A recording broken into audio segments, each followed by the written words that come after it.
Hello everyone, welcome back to my channel. করি সবাই অনেক অনেক ভালো আছেন। তো এখন হচ্ছে সকাল 7টা বাজে। আমি তো বলেছিলাম যে আমরা জয়েন্ট ফ্যামিলিতে থাকি, মানে আমাদের ফ্যামিলিতে লোক সংখ্যা একটু বেশি, তো মানে সকাল সকালে রান্না বান্নার অনেক ধুম পড়ে যায়। তো আজকে রান্না হবে হচ্ছে মাংস। আজকের মাংসটা আমি একটু অন্যরকম করে রান্না করার চেষ্টা করব। তো আমি এটা চিকেনটা বসিয়ে দিয়েছি, একটু সম্বার দিয়ে এর মধ্যে পেঁয়াজ কুচিটা একটু বাদামি বাদামি হয়ে গেলে এখন এর মধ্যে আমি পেঁয়াজ, রসুন, আদা বাটা দিয়ে দেব। আর এর মধ্যে হলুদ, মরিচ, লবণ তো দিয়ে দেবই। এখন একটু জল দিয়ে এটাকে কষিয়ে নিয়ে এর মধ্যে আমি ধুয়ে রাখা মাংসগুলো দিয়ে দেব।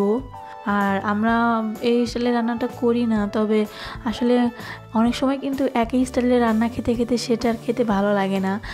তো মাঝে মাঝে অন্যরকম, মানে অন্য স্টাইলে রান্না করলে সেটা খেতে ভালো লাগে, রুচি চেঞ্জ হয়। টাইমও কম আছে, তো ভাবছি এভাবে মানে তাড়াতাড়ি রান্নাটা শেষ করে ফেলি। তো এখন আমি মাংসটাকে একটু ভালোভাবে মানে একটু সময় নিয়ে কষিয়ে নেব। আর এখন দিয়ে দেব হচ্ছে ঝোল। আর আমি একটা কথা বলবো, সেটা হচ্ছে একজন আমার মানে আমার ভিডিওতে কমেন্ট করেছিল, তার নামটা আমার মনে নেই। সে বলেছিল যে তার অভিযোগ হচ্ছে যে আমরা নাকি ঢাকনা দিয়ে ঢেকে রান্না করি না। আসলে এটা হচ্ছে যার যার ব্যাপার, মানে যে স্টাইলে রান্না করুক না কেন, কিন্তু সেই রান্নাটা যে খারাপ হবে সেটা কিন্তু ঠিক, সেটা বলাটা কিন্তু ঠিক নয়।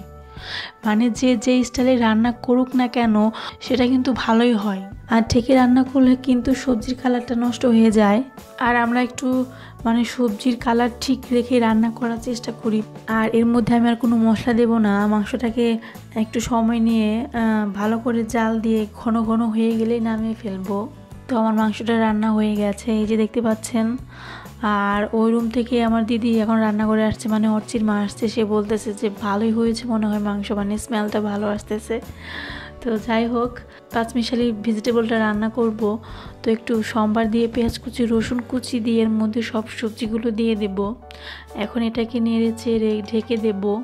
আসলে এই রান্নাটা তেমন কিছুই না, এটা মনে হয় না তো মানে ডিটেলস বলার দরকার আছে। তো সবজিগুলো কষিয়ে নিয়ে ব্যাস এটাকে জল দিয়ে সেদ্ধ করে নেব। আর এর মধ্যে আর কোনো মশলা দেব না।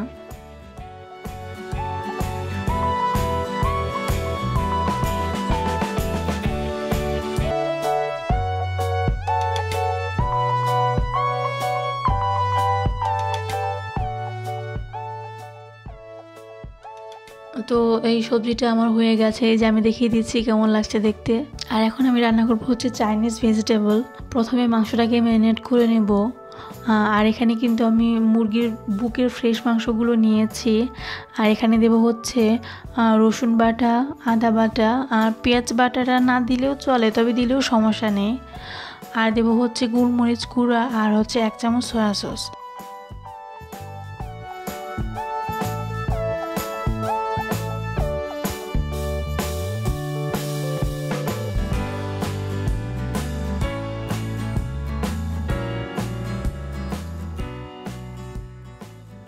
এখন এগুলোকে মেখে নিয়ে 1 থেকে 2 ঘন্টা এইভাবে ম্যারিনেট করে রেখে দেব। আর এই ফাঁকে আমি সবজিগুলোকে সেদ্ধ করে নেব। হালকা সেদ্ধ করব, বেশি সেদ্ধ করা যাবে না।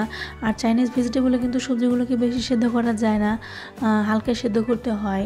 প্রথমে মাংসগুলোকে ভেজে নেব।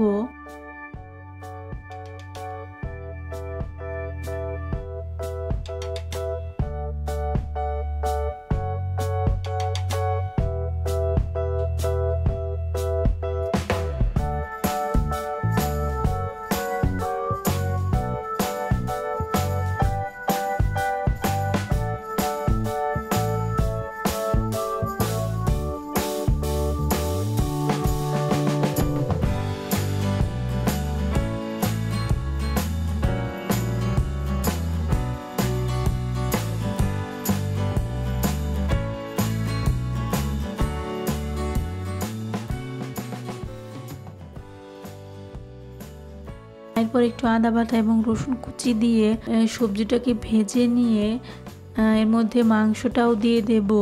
এখন এর মধ্যে হাফ চামচ পরিমাণ গোলমরিচ গুঁড়া এবং হাফ চামচ পরিমাণ সয়া সস দিয়ে দেব। আর সবজিটা দেওয়ার পর কিন্তু মানে বেশি নাড়াচাড়া করা দেওয়া যাবে না, যেহেতু সবজিটাকে আগে সেদ্ধ করে নেওয়া হয়েছে।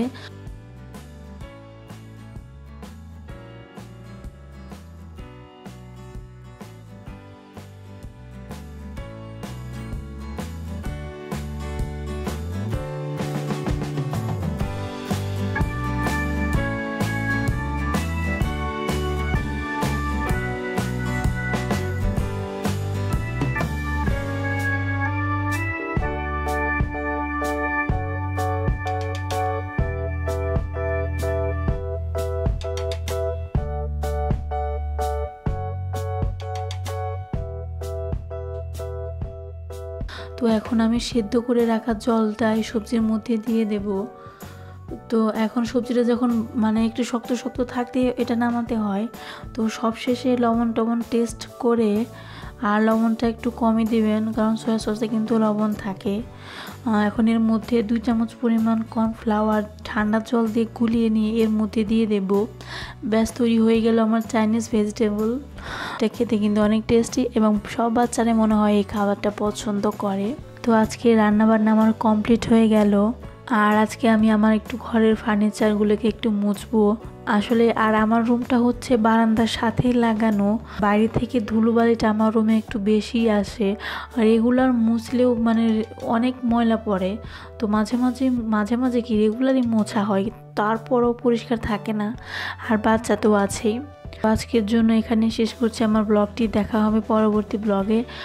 ততদিন আপনারা সবাই ভালো থাকবেন এবং আমাদের জন্য সবাই অনেক অনেক দোয়া করবেন। আপনাদের সবাইকে অনেক ধন্যবাদ আমার সাথে থাকার জন্য, আমার রেগুলার ভিডিওগুলো দেখার জন্য। ভালো থাকবেন, অনেক অনেক অনেক ধন্যবাদ।